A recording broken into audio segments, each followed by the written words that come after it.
Χαζές ερωτήσεις και απαντήσεις νούμερο 3. Για πάμε. Καλώς ορίσατε. Γεια σας. Το όνομά μου είναι Κείμενο. Το ξέρω πως ακούγεται περίεργο, αλλά τι να κάνω που έτσι με ονόμασαν. Και εγώ θα μπορούσα να μου δώσω καλύτερο όνομα. Τέλος πάντων, εγώ θα σας καθοδηγώ. Τι, έχετε ξαναπαίξει άλλα 2 τέτοια παιχνίδια? Αν είναι έτσι, τότε εγώ απλά θα σας βλέπω. Μπορείτε να μου ζητήσετε βοήθεια όποτε θέλετε. Δυστυχώς όμως, μόνο 3 φορές μπορείτε να με ρωτήσετε. Εκείνος ο βλάκας, ο Πάνος θα αποφάσισε. Τι να σας πω. Καλή επιτυχία. Good luck. Πρώτη ενότητα. Επανάληψη. Δηλαδή, τι θυμόμαστε από τα προηγούμενα βιβλία? Πρώτη ερώτηση, παιδάκια μου. Ποια είναι τα ονόματά τους? Θα απαντήσετε ή θα πάρετε βοήθεια? Για σκεφτείτε, τι θα κάνετε?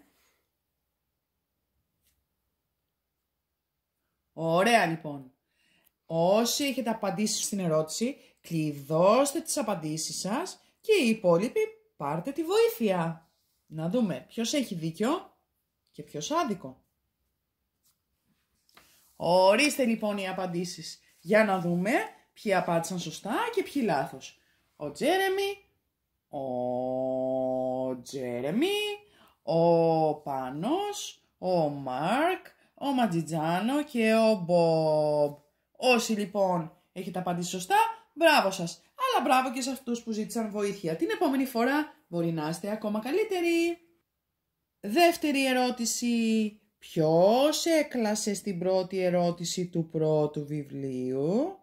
Ο Τζέρεμι, ο Μάρκ ή ο Πάνος? Λοιπόν, σκεφτείτε την απάντηση και το αν θα χρειαστείτε βοήθεια. Σε κάποιους μένουν 3 βοήθειες, σε κάποιους μένουν 2.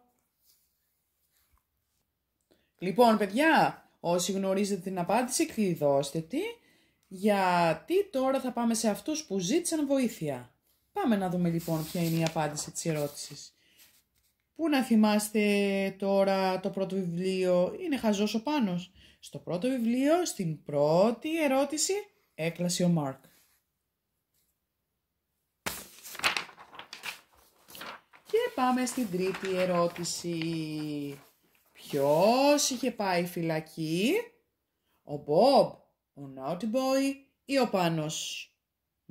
Θα χρειαστείτε βοήθεια. Ναι, όχι. Για σκεφτείτε. Όποιος λοιπόν δεν χρειάζεται βοήθεια, κλειδώνει την απάντησή του και για αυτούς που ήθελαν βοήθεια και βέβαια Άρα λοιπόν η απάντηση είναι ο Naughty Boy είχε πάει φυλακή. Γιατί είχε κλέψει τα λεφτά. Πολύ ωραία. Γεια σου και πάλι. Βλέπεις, δεν είναι και τόσο δύσκολο. Τελείωσε στην πρώτη ενότητα. Ωραία. Τώρα θα σε δω στη δεύτερη ενότητα. Καλή επιτυχία. Good luck. Δεύτερη ενότητα. Καινούριες ερωτήσεις.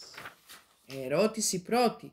Ο Μάρκ από τα 10 κομμάτια πίτσας έφαγε τα 5. Έμειναν άλλα 5 για την επόμενη μέρα. Ποιος τα έφαγε αυτά? Παρατηρήστε τις εικόνες. Ποιος έφαγε τα υπόλοιπα κομμάτια πίτσας? Θέλετε βοήθεια? Δεν θέλετε βοήθεια? Για σκεφτείτε το. Ωραία. Όσοι είστε σίγουροι για την απάντησή σας, κλειδώστε τη τώρα. Οι υπόλοιποι πάρτε τη βοήθειά σας και μάθετε ότι τα υπόλοιπα κομμάτια δεν τα έφαγε κανείς, γιατί η πίτσα χάλασε αφού δεν την έβαλε κανένα στο ψυγείο. Πάμε στην ερώτηση νούμερο 2. Ένας ολοκαίνουργιος κλέφτης άρχισε να κλέβει μερικά λεφτά. Ένιωθε πως κάτι είχε ξεχάσει, αλλά δεν του ερχόταν τίποτα.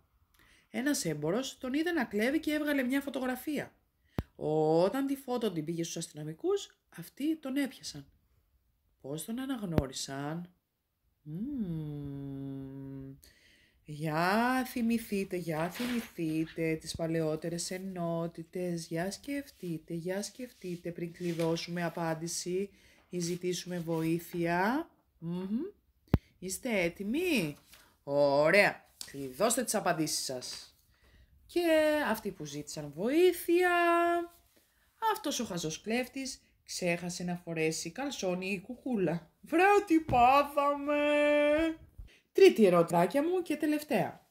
Ο Μπομπ σκέφτηκε ένα πολύ ωραίο ανέκδοτο που κάνει όσους το ακούσουν να γελάσουν. Αλλά όταν συζήταγε με ένα φίλο του και σκεφτόταν να το πει, δεν γέλασαν καθόλου σε αυτή τη συζήτηση. Γιατί?